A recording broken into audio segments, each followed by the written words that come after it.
இருமுடியை முதலில் சுமந்த ஐயப்பன். நெய் தேங்காயின் ரகசியம். ஐயப்பன் கோவிலில் நெய்யால் ஐயப்பனுக்கு அபிஷேகம் நடக்கும். ஆனால் தனி நெய்யையோ தனி தேங்காயையோ நிவேதனம் செய்ய மாட்டார்கள்.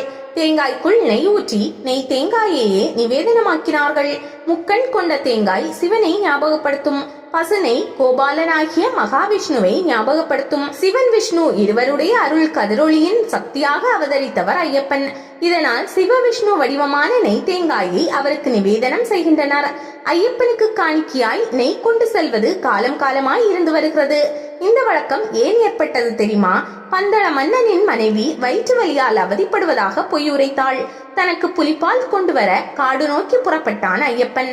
தந்தையான பந்தள மன்னன் மிக வருத்தத்துடன் மகனை வழி அனுப்பும் போது, காட்டில் இருக்கும் போது உண்ணக்கூடிய உணவுகள் பல நாட்கள் கெட்டு போகாமல் இருக்க நெய்யில் தயாரித்த சில உணவு வகைகளை ஒரு முடியாக கட்டினார். அதே சமயம் சிவபக்தனான பந்தள மன்னன் முக்கண்ணனான சிவனின் அம்சம் போல் ஒரு தேங்காயை மற்றொரு முடியில் கட்டி கொடுத்தார்.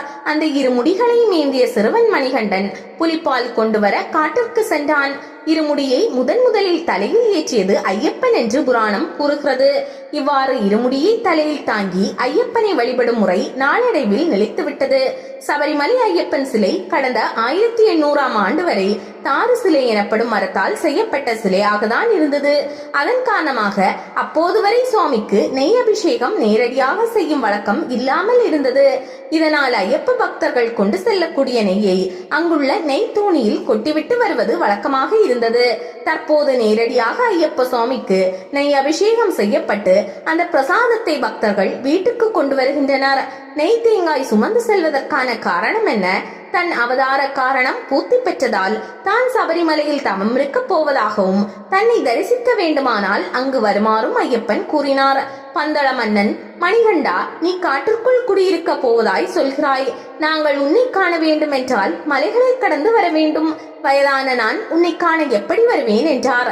அதற்கு மணிகண்டன், உங்களுக்கு ஒரு கருடன் வழிகாட்டும். அந்த வழிகாட்டுதலின்படி நீங்கள் எனது இடத்திற்கு வந்துவிடலாம் என அருள்பாலித்தார். அதன்படி ஆண்டுக்கு ஒரு முறை ஐயப்பனை காண பந்தள மன்னன் மலைக்கு செல்வார்.